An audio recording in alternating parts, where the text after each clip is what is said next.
Welcome back to the channel, everyone. Yeah, so things have changed since my last video. Clearly, we have seen Luna and Terra go basically to zero. The death spiral has occurred. As you can see here, this article is from yesterday. Billions of Luna minted as supply grows 20-fold in 4 days. Luna went from 346 million to 7.1 billion in just 4 days. And of course, you can see right up here, Do Kwon pitches revival plan for Terra blockchain with distributions to Luna and UST holders. I'm not really going to get too much into that because it does not seem like a plan that would work, but that is just my opinion. Hopefully something can be done for everyone that ended up being a bag holder and losing quite a bit, especially because I've seen reports of possible suicides too over this, as people did lose their entire life savings in this poor investment. Another thing that will help with this video is understanding where I'm coming from. This is a little clip from the Peter Lynch 1994 lecture that he gave at the National Press Club. Peter Lynch is one of the most famous hedge fund managers of all time. This was 28 years ago, so there wasn't exactly like the GameStop problem that we have now. Mr. Lynch became famous because he basically made Merrill Lynch into a billion-dollar company. Mr. Peter Lynch is also a financial advisor and can give out this type of advice. I made money in Dunkin' Donuts. I can understand it. When there was recessions, I didn't have to worry about what was happening. I could go there and people were still there. I didn't have to worry about low-priced Korean imports. I mean, I just didn't have, I can understand it. And you laugh, I made 10 or 15 times my money in Dunkin' Donuts. Those are the kind of stocks I can understand. If you don't understand it, it doesn't work. This is the single biggest principle. And it bothers me that people are very careful with their money. The public, when they buy a refrigerator, they get a Consumer Reports. They buy a microwave oven, they do that. They ask people what's the best kind of radar range, or what kind of car to buy. They do research on apartments. When they go on a trip to Wyoming, they get the Mobile Travel Guide, or California. When they go to Europe, they get the Michelin Travel Guide. People will hear a tip on a bus on some stock, and they'll put half their life savings in it before sunset, and they wonder why they lose money in the stock market. And when they lose money, they blame it on the institutions and program trading. That is garbage. They didn't do any research. They bought a piece of junk. They didn't look at the balance sheet. And that's what you get for it. And that's what we were being driven to. And it's self-fulfilling. The public does terrible investing, and they say they don't have a chance. It's because that's the way they're acting. I'm trying to convince people there is a method. There are reasons for stocks that go up. So yes, that was a little bit from Peter Lynch. Again, very successful, retired before he was 50 to spend more time with his family, still does some consulting work for Merrill Lynch, and especially mentoring the new analysts at the firm. Now that the intro's out of the way, this is probably the reason why you're here. The flippant attitude of someone whose videos, which are not financial advice, has caused people to come out and say that he's the reason why they lost money. It's not financial advice at all, though. He just shows you step by step how to do what he does for these incredibly high APRs and APYs. Well, you know what I do? I expose people when they're fraudulent or dishonest, those type of things. And well, you've been quite dishonest. I'll get to that. Again, nobody contact him. Let him be in his own little peaceful world. All of his fans. His name's Scott. I blurred out everything else because he really just wants to be left alone right now. Especially, you can see he's pretty upset right now. He stated that he had a lot of his capital tied into UST as a way to shield himself from the bear market, put it in a stable coin, especially one that has a high APR. As you'll see, Scott is pretty well known for chasing after the APYs, and he had that UST into a liquidity pool on osmosis that was locked in, so he wasn't able to actually pull any of it out. He admits in this video that he did lose quite a bit. Yes, that is crypto. I don't fault him for that. I do fault him on a few other things, especially when it comes to Flexa and the AMP token. And yeah, he's been pretty legendary, but since he doesn't want to be bothered, I figured we'll just go ahead and blur out any reference to him in his channel, just so that way people will stay away and won't be bothering him. He's not going to be putting up any videos. As a matter of fact, this video on the screen that you're seeing is because I recorded some of the video of that stream, and before I was able to get all of what I really wanted, it went away, but I still got pretty much everything that I really needed. And he stated that future content is going to be through the members only section of YouTube, and it's going to be 99 cents a month. That's all going to go to Bella. And yeah, he just wants to be left alone with his fans. That's pretty much all it is. Anyway, please respect his wishes. Don't go after him. I want to make a video to show why that new investors should probably do some more research on their projects and not listen to people on YouTube, especially people on YouTube that are like this. We are not offering financial advice. You see it right there? So for the jagoff over on the AMP Reddit that just for some reason is so in love with me, we're not offering financial advice. We are telling you what we do, and that is all. I am your host, Scott, pragmatic investor who has won and very recently lost fortunes. You can call it whatever you want, paper hands, doesn't matter, man. But I'll tell you what, I've never lost money on AMP, ever. But I buy and sell the hell out of it. So, Bell, please carry on. Do I see any future for AMP? You know what? As soon as how they're calling me out so much, I feel free to say any damn thing that I want. And I'm going to say that probably fairly certain that he might be a little bit biased on AMP token, especially because someone on Reddit said something about him. Listened to the AMA last night. I was listening to Eli. There were no surprises on there. I know you guys have at me all the time that I don't understand this token, but trust me, I am intimately familiar with this token. Yeah, you'll see here that's really not the case from what he's saying here in a minute or two. The one big thing that I was kind of holding out hope with, aside from me just using it as a plaything, and I'm going to continue to use it as a plaything, thank you, but the one thing I was holding out hope for that I think would blow this thing out is fiat. Fiat. That's what we need. It needs fiat. Got to get fiat. You need to build where the audience actually is. Let's take over the world, Pinky. Okay, you heard his version of the story. Literally blew smoke up your ass. How about we actually listen to what was really said? The next question, and these are just outstanding questions. I don't know who came up with these, but these are some of the best questions I've ever heard. Are we able to get an idea of where we're at with fiat to fiat transactions? Can we get filled in on the main factor preventing that from being implemented currently? Yeah, so that's a good question.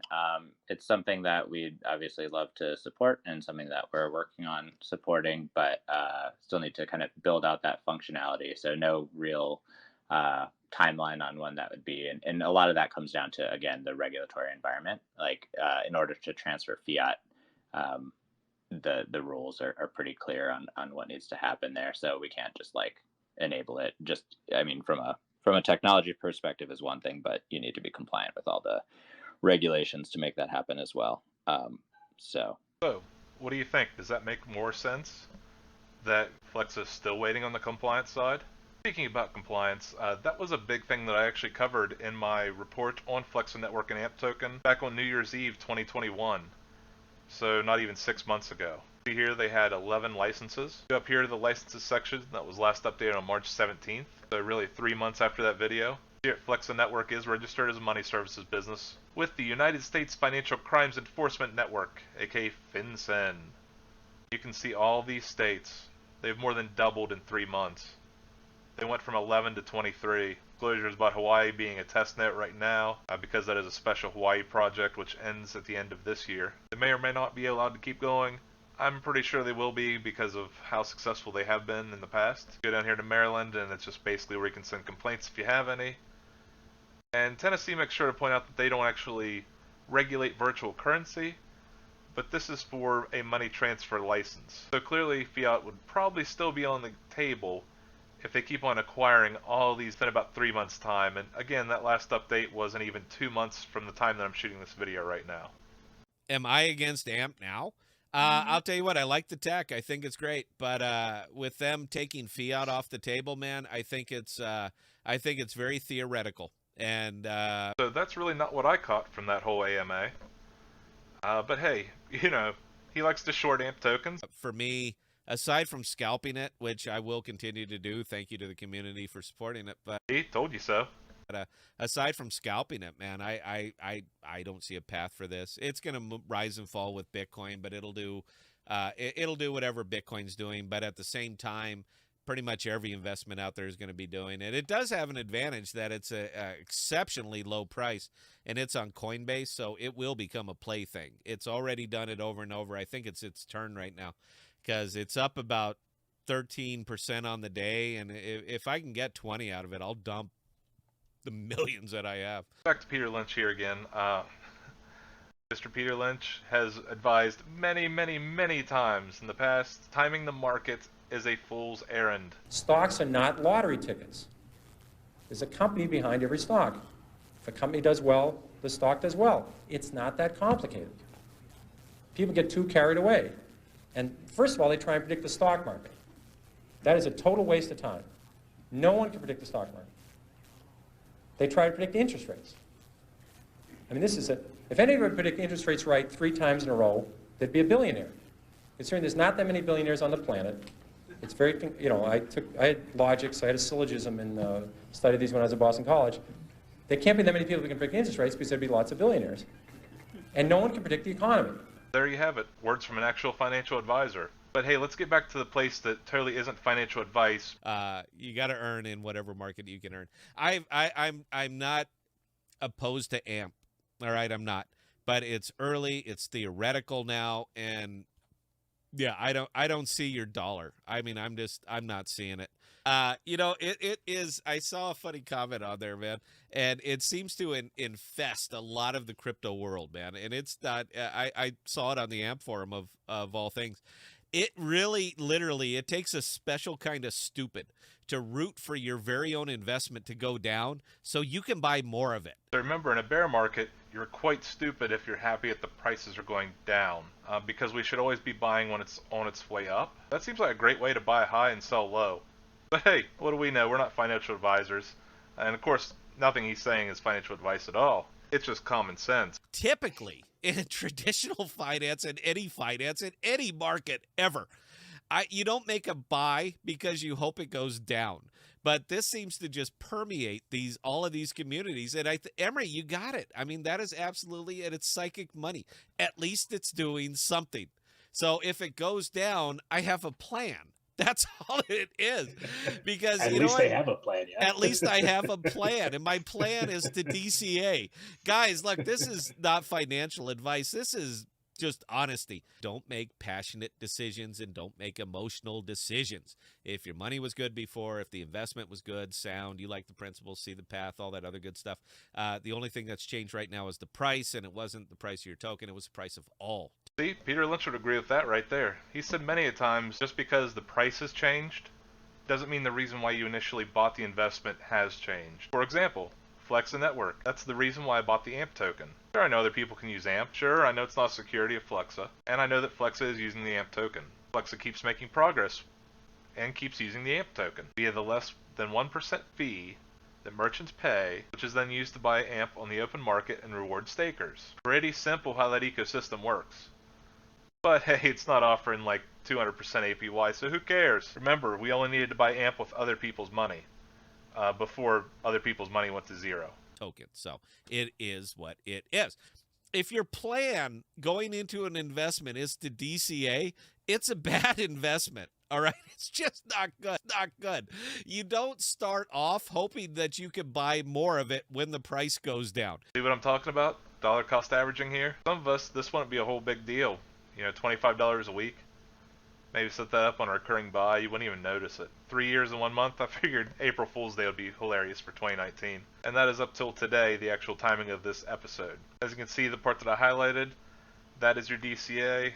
What matters is you would have only put in $4,000. Value of the Ethereum would be $23,762, and that whole 7 cents, which means that you returned over $19,000 on your investment for 483% gain. Literally, that's just money that you wouldn't even notice. I'm pretty sure you noticed the $23,000 in your crypto account, though. And of course, if you were lucky enough to have a full $4,075 on that date, April Fool's of 2019, and you dropped it all on Ethereum like a madman, you would have really made out. See there, you would have over 60 grand. Guess what? That's luck. I could have plugged in the numbers, put in the top, the bottom, whatever. This doesn't matter because I just picked 2 random ass dates, all using amount of money that most people could easily afford to spend, especially because 25 isn't going to be a whole lot of money here soon with inflation. You can even put $10, $15, whatever. That's why Charles Schwab and all sorts of other people recommend DCA. But hey, it's not as fun as chasing those APYs, so clearly it's stupid. You buy it hoping that the price doesn't go down. So man, it's the whole, boomer. Unless you're the Shiba guys who just want to accumulate as much who Shiba as just they want possibly more can. of it. Yeah. Look, a shit sandwich is not better because it's bigger. All the real smart money, they had to go to these high APR pools, especially like the infamous 18%. You can see some of these are just crazy. 261%. I mean, and a lot of these were tokens that really didn't do anything. I mean, I tried it. Matter of fact, you can see here that I did play around with Cosmos. Yeah, I played around. I had some OSMO, some Juno, Boots, which Boot was hilariously cheap. But yeah, you can see these massive staking rewards, $152.96 per year. Boot never really did anything. It was a meme coin. Juno's another one, 110%. It's all just high APY percent stuff. There's really nothing. I don't get the point of this. There's no utility. It's just people putting up money that was magically growing because it's basically like a Ponzi. But hey, it's not all bad. I gotta say that I did like the Osmosis network only because of the transaction speed and very low cost. As you can see, your Osmo price is sitting at $1.50 now. I bought in at 8, sold at 10, I believe. No, I take that back. I sold it at like 9.5. I remember I made just a little bit, so I was pretty happy about that. But it's definitely taken a beating. As you can see here are all the pools. Don't look nearly as impressive now. I mean, some of them are still pretty high. Anyway, that's enough of that. I do hope Osmo can come back maybe a little bit more serious. Maybe we'll get lucky and we'll see something like Osmosis with fast transaction times and low costs on Ethereum, especially after the merge. This just didn't cut it though, especially because there's a lot of problems with the governance. Along again with all these meme coins, it just got to be anyone could really open up a pool. The governance just got real wacky. And then the Reddit also, there was a lot of infighting and it started to fall apart too. Mainly over these governance proposals. Anyone bringing up an issue immediately shot down as FUD. All right, just a bigger shit sandwich. That's kind of what Flexa reminds me of, right? It's they theory crafted a system that they can't use, but it sounds really fun, right? It does sound. That's right. Nobody can really use it. Wait, nobody can use it? When did this happen? Was it between like 2 and 3 a.m. one day? Because I totally just bought Dunkin' Donuts with it today. Kind of addicted to it. I spend my stable coins. No taxable event. Great, man, but I'm not backing off from my position on this, dude. It is great in theory, but you're building for a consumer that doesn't exist, for a market that is not scrambling for this. It's just... Oh, that's another thing I don't know if he ever actually talked about or shared with anyone or anything like that, because I really just, by this time, him and the AMP community weren't getting along, and I don't think he really talked about this one too much. You see that tall guy in the center? That's 2 Chainz. Yep, John Kim talking about how the commercial should be ready in June, just in time for Consensus 2022 in Austin. Flex actually had a real commercial shoot. Yeah, they're going to keep going. Why would they stop? There's economic incentive for everyone involved to keep going forward. Really, you know that it's hard to compete with free. It's even harder to compete when the technology's better and cheaper. But hey, it's got low APRs, and you'd probably have to wait a year or two. So it's just not worth the time. Not happening. The math is what it is. It's in the white paper. Read it yourself. You were talking competition in the space for spending crypto. It's not just Flexa. There are lots of people doing this. Looted market, a non-passionate, people are not going out of their way to spend their scale. And you combine this with direct competition, such as Solana Pay, such as, what's that other token time? But yeah, so yeah, you can see that clearly he's very intimate and familiar with AMP Token and Flexa. That's why, Solana Pay is totally a competitor, even though there's literally retweets from Tyler, tweets from Solana, and there's even a freaking Solana transformer on Flexa staking now. Yeah, totally a competitor, totally. Maybe a competitor if all you do is look at a price, and that's it. That's how I feel about AMP. You know what? Situations change and environment changes, and if you don't change your thinking around it, this is what you're going to have happen, man. There's a reason that I'm a pragmatist, all right? I'm not locked into any one thing, and when the situation fundamentally changes, so does my outlook on it. And if you don't think you got a black eye at this moment because I was listening to Eli last night, and he says, we see stablecoins. Stablecoins is what you want to spend. If you spend anything else, it's a taxable event. Nobody's going to track it, but I promise you, you are accountable for it. And considering that Emery is a licensed tax professional, he's going to confirm that the IRS is going to notice. Because if you're using that, KYC has been established, and they know who the hell you are. Why do you want to hide your money? I'm fine with paying taxes on my investments. Perfectly fine with that. And again, this goes back to part of that compliance argument. Let me just show you a little bit of something that Flexa does. See here, Flexa is very open about being compliant. They need a Flexa ID, which requires your name, date of birth, and email address, and state or territory of residence. Right here, because Flexa is considered a money services business, there are certain steps that we must take in order to ensure that our network is not used for money laundering or terrorist financing. They are legally required to do that. Legally required. And this is actually my personal Gmail. You can see here this came March 1st. And right here, Flexa transaction summary. They send out a comma separated value .csv.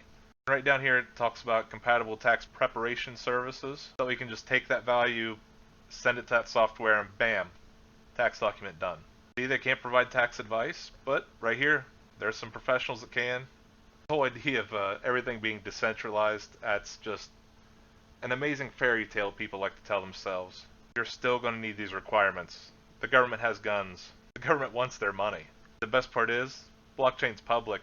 They know your wallet, they can go back in time. Big thing that I got from that whole AMA tape, the whole takeaway, is at the end they asked him about fiat.